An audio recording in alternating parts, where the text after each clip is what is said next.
यत् प्रमाणम् कुरुते लोकस्तदनुवर्तते न मे पार्थास्ति कर्तव्यम् त्रिषु लोकेषु किञ्चन नानवाप्तमवाप्तव्यम् वर्त एव च कर्मणि यदि ह्यहम् न वर्तेय जातु कर्मण्यतन्द्रितः मम वर्त्मानुवर्तन्ते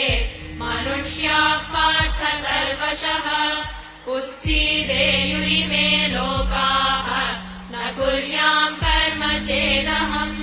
शङ्करस्य च कर्ता स्याम् उपहन्यामि माः प्रजाः सक्ताः कर्मण्यविद्वांसः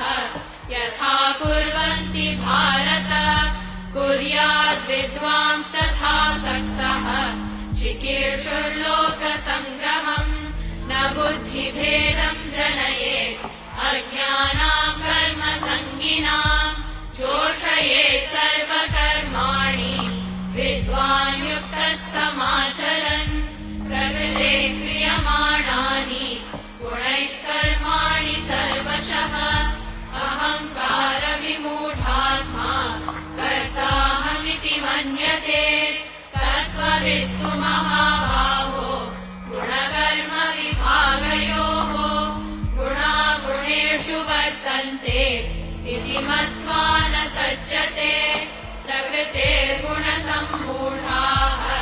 सज्जन्ते गुणकर्मसु तान् कृत्स्नविदो मन्दान् कृत्स्नविन्न विचालयेत् मयि सर्वाणि कर्माणि सन्न्यस्याध्यात्मचेतसा निराशीर्निर्ममो भूत्वा युध्यस्व विगतज्वरः ये मे मतमिदम् नित्यम् अनुतिष्ठन्ति मानवाः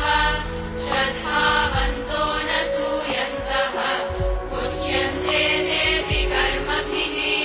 ये त्वेतदभ्यसूयन्तः नानुतिष्ठन्ति मे मतम् सर्वज्ञानविमूढांस्तान् विद्धि नष्टान चेतसः सदृशम् चेष्टते स्वस्याः प्रकृतेः ज्ञानवानपि प्रकृतिम् याति भूतानि निग्रहः किम् करिष्यति इन्द्रियस्येन्द्रियस्यार्थे रागद्वेषौ व्यवस्थितौ तयोर्न वशमागच्छेत् तौ ह्यस्य परिपन्थिनौ श्रेयान् स्वधर्मो विगुणः परधर्मात् स्वनुष्ठितात् स्वधर्मो